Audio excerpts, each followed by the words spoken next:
자, 그럼 이번 시간에는 우리 김준송 대표님 또 오랜만에 뵙네요. 어디 그렇죠. 다녀오신 것 같은데 어서 오십시오. 어서 오세요. 안녕하세요. 네. 어디 다녀오셨어요? 뭐 그냥 왔다 갔다 했습니다. 왔다 갔다 하시죠. 네. 외화 바꾸시는데 좀 아깝진 않으셨고요. 예, 많이 비싸졌죠. 많이 비싸요. 비싸졌죠. 네. 1,450원, 1,500원 이러니까. 맞습니다. 예. 그래도 또 뭐 이런 때도 있는 거고 이제 앞으로 조금 환율은 그래도 약간 안정적으로 가지 않을까? 안정이라는 게 1,400 뭐 한 아래쪽으로. 아래쪽으로 네. 이렇게 좀 가지 않을까 기대들을 많이 하더라고요. 기대는 이제. 하는데 네. 저는 뭐 조금 반대쪽으로 생각한다 그럴까? 정말 그렇게 될까 하는 생각 좀 갖고 있습니다. 우선 해외 달러도 지금 전체적으로 이코노미스트들은 금년에 좀 내려가는 게 아닌가 하는데 실제로 잘 내려가고 있지도 않고 또 그런 얘기 있더라고요. 지난 10년 동안, 9년 동안 계속 달러가 내린다고 얘기했는데 실제로 내려간 적은 3번밖에 없대요. 그래요? 계속적으로 달러가 내려간다는 얘기를 많이 하는데 실제로 잘 안 내려가는 게 아무래도 미국의 위상이 점점 세지고 또 정치적인 거는 또 이런 예상하는데 많이 반영이 안 되다 보니까 그런 게 있고 또 미국 요즘 투자라는 게 AI 관련된 게 많잖아요. 네. 뭐 투자가 거의 다 AI잖아요, 그렇죠, 사실은. 그렇죠. 예. 그런데 AI 관련된 투자가 물론 미국 외 국가에다가 데이터 센터 같은 거 짓는 거, 뭐 로봇 관련된 거 뭐 만드는 거 이런 거 좀 있다고 하지만 네. 그래도 대부분은 미국에 미국에 투자되지 않겠습니까? 네. 그러면 투자가 되게 미국으로 몰려 들어가고 저는 예전하고 가장 다른 점이 예전에는 주식이 진짜 좋아지잖아요. 미국 주식이 좋아지면 다른 나라 주식들도 좋아지잖아요. 네. 뭐 이머징 마켓 같은 주식이 좋아지고 이머징 마켓이 더 좋잖아요. 좋으면 항상 거기가 더 많이 움직이니까 네. 경제 성장도 많이 하고 그런데 거기까지는 요즘 잘 되는 게 작년에도 미국 주식보다 아시아 주식이 더 좋았잖아요. 네. 뭐 우리나라는 제일 좋았고 그래서 많이 가고 그 연초에도 좀 그렇거든요. 미국도 좋지만 미국보다 다른 나라가 더 좋거든요. 그러면 되게 달러가 뭐 자연스럽게 약세가 돼야 되잖아요. 네. 달러 자금이 흘러가는 거니까. 근데 그런 현상이 있기는 하는데도 불구하고 달러가 거의 내려오지 않고 오히려 뭐 지난 며칠이지만 은근히 살금살금 올라가거든요. 네. 그러니까 결국은 다들 달러가 약세가 되고 달러의 위상이 형편 없어진다. 뭐 미국이 저런 식으로 하고 재정 적자 많이 하고 뭐 저렇게 개판 치면은 누가 미국 믿겠느냐 하지만 미국 외에 대안도 별로 없어 보이고 또 결국엔 다시 돌아가서 미국으로 가니까 지금 거의 뭐 1강 수준으로 미국이 된다고 보는 사람들도 많잖아요. 뭐 예전에 비해서 이렇게 균형이 떨어지고 미국이 너무 혼자 잘 나가게 네. 뭐 좀 얄밉긴 하지만 너무 무리스럽게 하기도 하지만 네. 뭐 결국 상황이 그렇게 된다면 뭐 글로벌 달러도 그렇게 그 지금 이코노미스트들이 얘기하듯이 약세가 될까? 이런 생각이 들고 글로벌에서 달러가 약세가 되지 않으면 달러원이 뭐 달러 내려올 수 있을까? 네. 예, 그런 생각도 들고 왜 그러냐면 해외에서 달러가 올라가는데 달러원을 무슨 이유에서든 간에 어떻게 한 레벨에서 막고 있으면 그게 달러원만 문제가 되는 게 아니고 옌원, 유로원 이런 게 다 문제가 되잖아요. 그러면 글로벌 달러는 가만히 있는데 올라가는데 달러원이 가만히 있으면 옌원이 지금 920 몇 원인데 그게 뭐 850원, 800원, 700원 이렇게 되는 거거든요. 네. 견딜 수 있겠습니까? 그쪽에서 수요가 또 생기죠. 네. 그러니까 이게 막는 게 그렇게 글로벌 달러에 연동되는 것이지 크게 보면은 해외에서 달러가 오르면 원 달러는 지금 높으니까 더 이상은 안 올라갈 거야 하는 게 별로 의미가 없어지거든요. 1,450원에 지금 뭐 거의 한 달 동안 지금 철통 방어 매일같이 그냥 딱 눌러놨고 1,451원도 한번 못 가고 있거든요. 몇 주 동안. 네. 근데 이게 영원히 갈 수는 없거든요. 여기 이제 우리나라 원화랑 미국 달러만 딱 두 개만 전 세계에 있는 것 같으면 어떻게든 뭐 뭐 어떻게든지 해볼 수가 있는데 워낙 여러 네. 환율들이 다 엮여 있기 그렇죠. 때문에 그러다 보면 달러 원쪽이 아니라 예나에 대해서도 이거 좀 싸네. 예나를 한번 사가지고 뭐 다른 뭐 이게 꼭 뭐 투기나 이런 것만 있는 게 아니잖아요. 네. 경제 활동이 다 연관이 되고 외환이 되게 영향력이 크기 때문에 그러면 이게 진짜 이론만 움직여도 그만큼은 변하는 거거든요. 그러니까 그쪽에 수요가 생기고 뭐 이런 식으로 되기 때문에 일단 글로벌 달러가 약세가 되지 않는데 달러원이 이제 높으니까 금년부터는 안정이 될 거야. 이 예측은 좀 첫째는 좀 쉽지 않다. 네. 오르면 우리도 따라 오를 수밖에 없다. 그런 생각이 아이고 듭니다. 꼭 때려 뭐 어떻게 막는 건 아니더라도 예. 우리가 지금 이제 반도체에서도 좀 봅니다만 수출이 이제 워낙 잘 되고 네. 그래서 이제 달러가 많이 들어오면 그거는 꼭 가격을 막 인위적으로 막는 게 아니더라도 자연스럽게 환율은 괜찮아질 수 있는 거 아니에요? 그렇죠. 네. 수출 쪽에서 이제 달러가 많이 들어오고 네. 결국 달러 공급이 많아지면은 좋아지는 것인데 그런데 지금 시장에서 우려하는 거는 수출은 좋아질 거라고 보고 있는데 그 수출한 달러가 삼성전자, 하이닉스에 굉장히 지금 집중돼 있잖아요. 네. 그 두 회사만 당장 봐도 그 회사도 미국에 투자할 일이 많잖아요. 그러면 아주 길게 보지 말고 한 금년만 보면은 그 회사가 올해 해외에서 벌 돈이 엄청 나긴 하지만 네. 그 돈 가지고 상당 부분 해외에 투자해야 되잖아요, 지금. 그러면 제가 그 회사의 CFO라면 야, 당장 2달 있으면 미국에 공장 지어야 되는데 이거 보지 마. 내가 팔아야 되나? 이거 판다 해더라도 다시 사게 될 테고. 네. 그리고 또 하나는 삼성전자, 하이닉스만 보면 많은 수출이 되지만 무역 적자, 경상수지 적자를 보면 그 정도 금액은 아니거든요. 그건 무슨 말이냐면 산 사람들도 있거든요. 뭐 정유회사나 어디나 달러를 계속적으로 사야 되는 사람들도 네. 있잖아요. 결국 수출한 것이 수입액을 막아주는 역할을 하는 것이잖아요.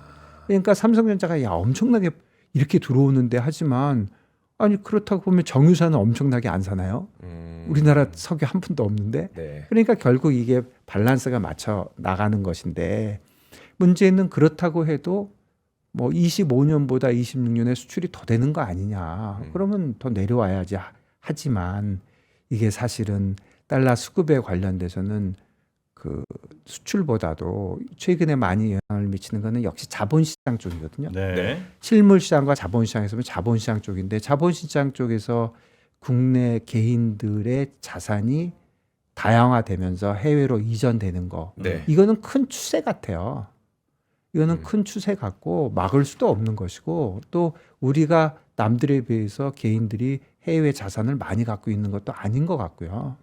우리가 상대적으로 그동안 굉장히 국내에 치우쳐 있었고요. 그러니까 해외에 나가는 게 자연스러운 현상이고 또 기업들이 해외로 진출해야 되는 그런 필요성도 없는 건 아니잖아요. 네.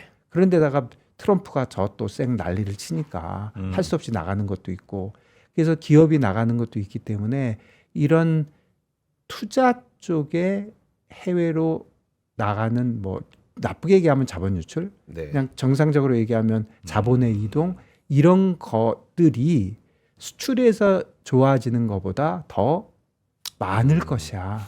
그런 예측 때문에 지금 시장에서 저렇게 사자가 많은 거거든요. 네. 한국은행이 저런 노력을 진짜 하루도 안 빼놓고 열심히 하는데 네. 야 한국은행이 1,450원을 철통 방어하면 그게 믿음이 있다면 왜 못 팔아요?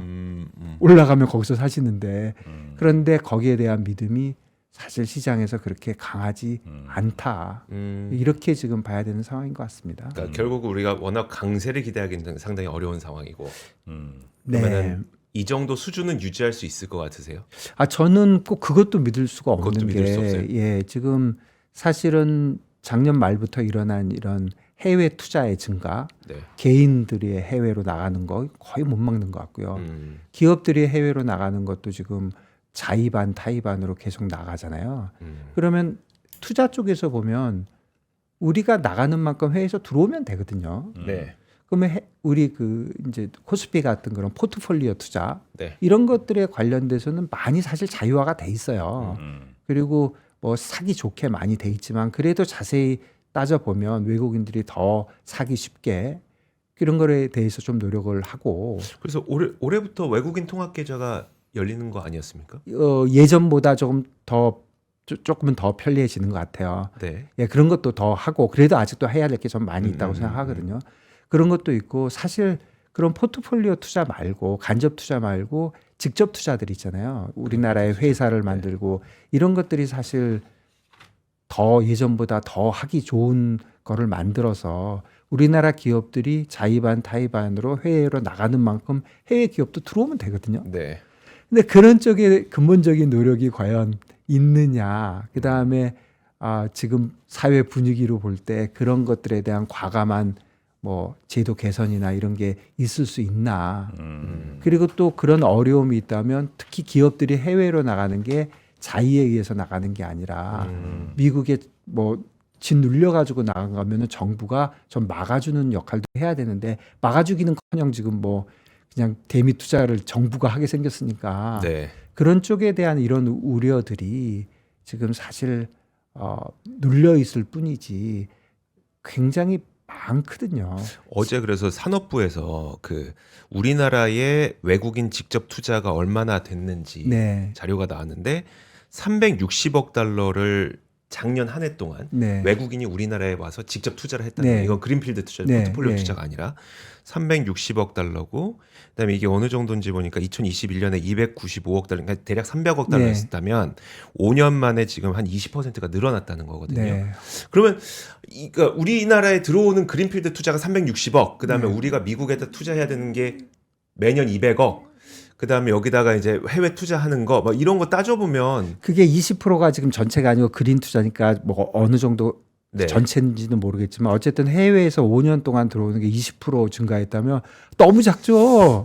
우리가 나가는 거는 몇 배 지금 배로 얘기하잖아요. 배로 여기 20% 너무 작아 보이는데 언뜻 그린필드 들어봐도. 투자는 뭐예요? 그러니까 미국 기업이 우리나라에 들어와서 뭐 공장을 짓거나 본사를 짓거나 뭐 해갖고 이제 우리나라에 직접 들어오는 거. 너무 작죠. 저 그 자료는 못 봤지만 네. 20%면 뭐 그게 너무 작죠. 우리가 해외에 나가는 건 지금 뭐 몇 배가 나가잖아요. 그렇죠. 지금 뭐 6천억 불이면 우리 외환보유고의 1.5배인데 그런 거를 지금 예상하고 있기 때문에 지금도 특히 금년과 내년에 해외로 나가야 될 돈의 예상이 지금 너무 많거든요.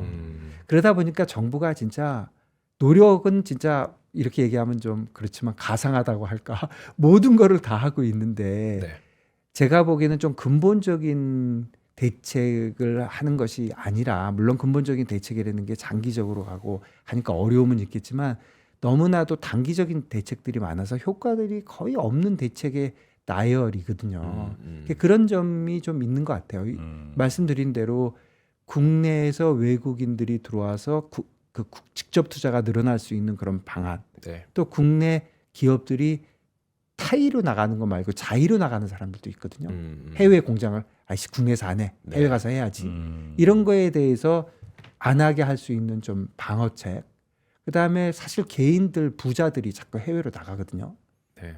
유럽도 심각한 이슈잖아요. 우리도 나름대로 심각한 이슈예요. 제가 보기에는 홍콩이나 중국에서 이런 이슈가 몇 년 전부터 굉장히 큰 이슈거든요. 인지 유출, 뭐 부자들 탈출하고 뭐 이런 거요? 네, 그거 커요. 그게 은근히 큽니다. 네네네. 그게 그런 것들에 대해서도 나갈 놈들은 나가 이런 식으로 할 일이 아니거든요. 몇 놈이나 되겠어? 뭐 이런 거. 어유 그렇지 않아요. 근데 이게 그게 워낙 큰 예, 그게 얼마 뭉치고 전에 뭐 나가니까. 2천 몇백 명 나간다고 하지만 계산해 보면 몇십 조예요. 1인당 1,000만 불씩만 들고 나가도 이런 것들은 또 상속세 같은 데하고 연관이 있기 때문에 그렇죠. 네.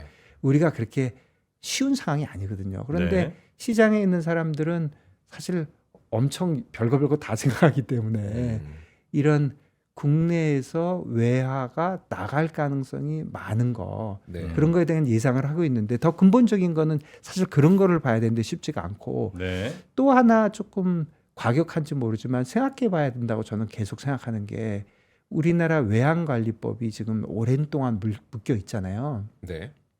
아직도 우리나라 기축통화가 되지를 못하고 있는 가장 큰 이유가 그 외환관리를 하고 있기 때문이거든요. 이것저것 하지만 가장 큰 중심에는 국내에 있는 기업과 개인이 그러니까 내국인들이 외화를 못 빌리게 하고 있거든요. 아직도 외국인들을 원화를 못 빌리게 하고 뭐 그냥 생각을 해보면 예전에 국내는 뭐 경제 성장을 많이 하니까 이자율이 높잖아요. 네. 그럼 해외에서 싼 이자율을 빌려다 국내에 풀면은 돈이 막 늘어나잖아요. 그러니까 통화량이 너무 증가하고 인플레이션을 막을 수가 없어서 예전에 한 거거든요. 네. 그런데 지금도 꼭 해야 되나? 뭐 이런 생각이 좀 들어요. 이게 외화 자유화를 하면 사실 영향력은 얼마 될지 제가 어떻게 알겠습니까? 엄청난 폭발력이 있는 것이지만 우리가 달러로 대출을 받거나 아니 외국인들이 원화로 대출을 받는 그렇죠. 게 안 돼요. 안 되죠. 아 그래요. 예, 예. 기업들이 달러를 빌리려면 네. 허가를 받아야 되고 그게 뭐 만만치 않거든요. 용도도 제한되고. 근데 다 풀어줘 버리면 예를 들어서 저나 우리가 그냥 달러로 빌리는 거죠. 뭐 시중은행에서도 빌릴 수 있고 뭐 JP 모간 뉴욕에서도 빌릴 수 있고 사실은 외환 자유가 그런 뜻이거든요. 네네네. 그렇게 되면은 사실 어려움 많겠죠. 그거 빌려다가 뭐 대출 규제 같은 게 안 되겠죠. 그거 빌려다가 뭐 집을 살 수도 있고 네. 뭐 그런 규제가 안 될 수도 있고 이런 어려움은 있지만 사실은 가격을 통제한다는 게 쉬운 게 아니거든요. 네. 이게 뭐 외환도 잘못하면 저는 우리 부동산 되듯이 부동산 정책도 어떻게 보면 부동산 가만히 놔뒀으면 안 할지도 모르는데 누를수록 더 튀어. 예, 뭐 별로 효과도 없는 정책들 하다가 뭐 더 올라간 점이 뭐 없지 않다고 생각되는데 외환도 최근의 규제들을 그 아이디어들을 보면 진짜 그 효과는 별로 없이 사람들 불안감만 조성한다 그럴까? 그런 게 많아요. 예를 들어서 뭐 어떤 것들이 있나요? 기업들한테는 야 너네들 수출한 거 빨리빨리 팔어. 기업들이 그거 한다고 팔겠습니까? 좀 눈치는 좀 보겠지만 그 다음에 해외에서 가서 빨리 달러 자금 조달할 거야. 그러면서도 민간한테는 풀지 않으니까 정부가 직접 나가거나 그 동안에는 다 공기업만 나가거든요. 대부분 그 수출입은행이 대부분 다 빌립니다. 네. 그리고 나머지 쪽 공사들이 빌리는데 그거를 뭐 증액하고 조기에 실현하고 그것도 별로 될 것 같지도 않고 은행들한테 무슨 최근에 나온 게 한국은행에다 달러 예치하거든요. 네네. 뭐 지급 준비율도 있고 네네. 뭐 자발적으로 할 수도 있어요. 그거 하면 이자를 이자 준다, 주겠다. 이자 준다. 아 그게 뭐 얼마나 효과 있겠습니까? 그럼 우리 저 대표님께서는 올해 환율 뭐 밴드라고 하면 좀 그렇긴 한데 여튼 올해 수준이 대략 어느 정도에서 왔다 갔다 내지는 뭐 어떻게 갈 거라고? 저는 작년보다 높을 것 같아요. 제가 뭐 조금 다른 사람에 비해서 좀 높게 보는 수 있는데요. 네. 지금 글로벌 달러가 그렇게 약세가 되지 않는다고 생각을 하면 네. 물론 그런 가정이 좀 있긴 해야 되지만 그렇다면 저는 뭐 지금 레벨 지금보다 한 20원 낮은 1,430원 정도면 거의 바닥이고 네. 1,430원 정도가 바닥이고 거의 바닥이고 네. 위쪽으로는 1,550원, 1,600원까지도 열려 있는 게 아닌가. 올해. 네. 아, 저는 그래요? 좀 1,600원이라 그래 봐야 음. 지금 여기서부터 150원이거든요. 네. 네. 작년에 1,350원에서 1,480원까지가 130원이에요. 10%. 네, 그러니까 뭐 그렇게 뭐 엄청나게 뭐 세상이 끝장이 나는 일도 아니거든요. 네네. 그리고 결국은 코스피 5천에 달러원 1,600? 저는 전에도 한번 그냥 주장했지만 그게 그렇게 이상한가요? 그래서 사실 환율이 올라가면 우리가 걱정을 하는 이유는 개인의 삶이 나빠지거든요. 맞아요. 예. 그렇지만 사실 주식시장에는 좋아요. 우리나라 수출 기업들이 네. 뭐 막강 두 회사가 이끌어 가는데 사실 그 회사들한테 일본- 엄청 네. 좋거든요. 일본이 그랬잖아요. 일본도 애나 반토막 나는 동안 예나가 엄청 많이 일본이 올라갔죠. 2013년에 80이었던 게 달러 엔이 지금 155니까 160 잡으면 2배 됐잖아요. 그때 토픽스 얼마나 올랐죠? 니케이로 많이 5만 됐어요. 아, 니케이 5배. 5배. 그러니까. 그리고 이거 2배거든요. 네. 그러면 우리도 뭐 3배 50%.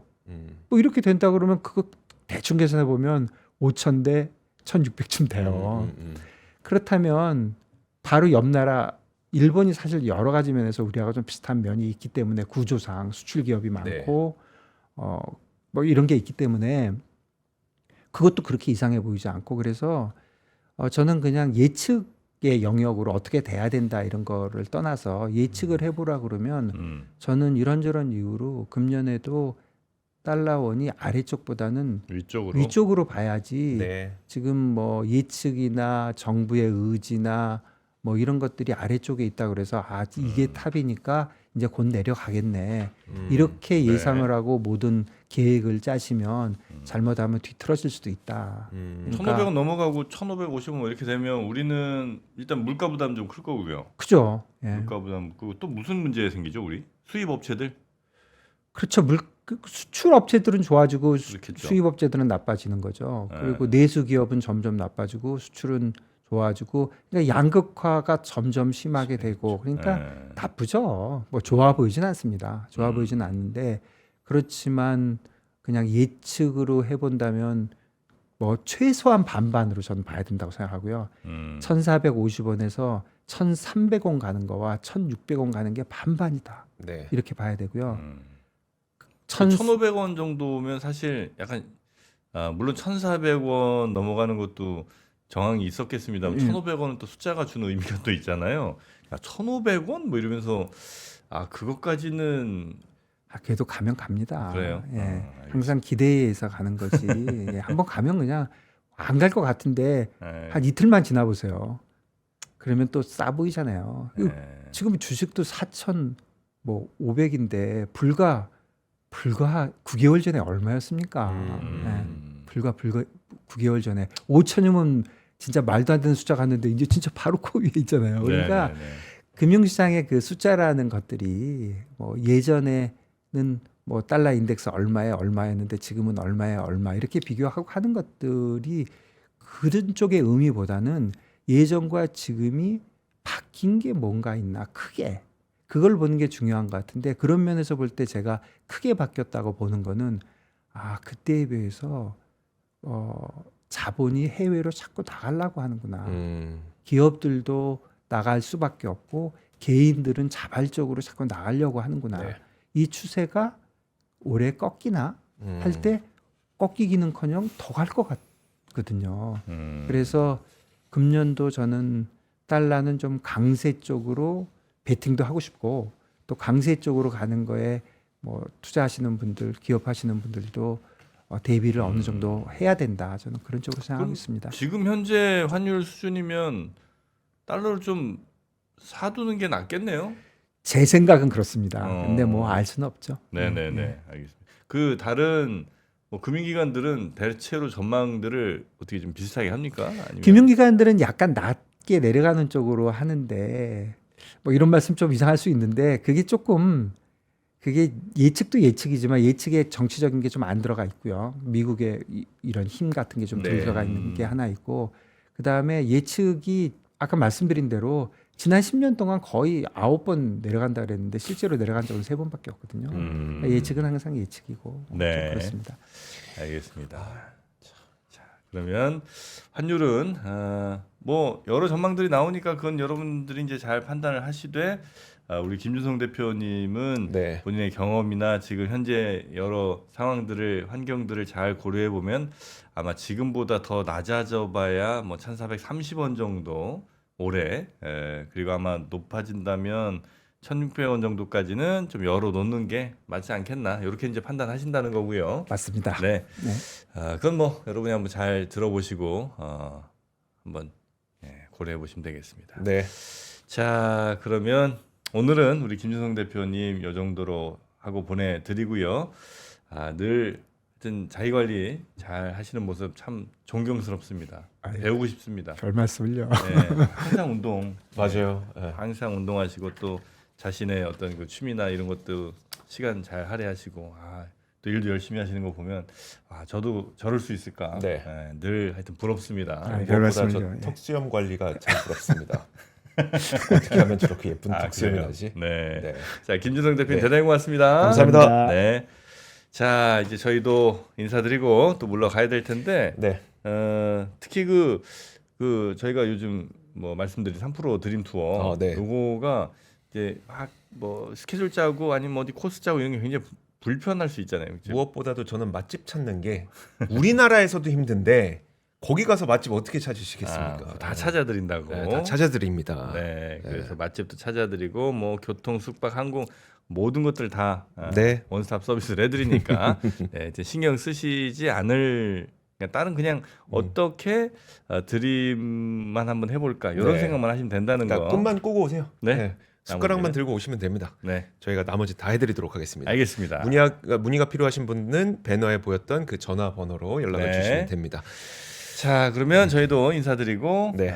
또 내일 봐야 될 텐데 오늘 시장은 요즘 시장은 진짜 대단합니다. 네. 4,526. 오늘은 과연 어디로 갈지 4,700. 오늘요? 이건 너무 세죠? 아, 그거 한번 가시죠. 한번 갈래요? 네. 저희는 내일 오겠습니다. 고맙습니다. 감사합니다.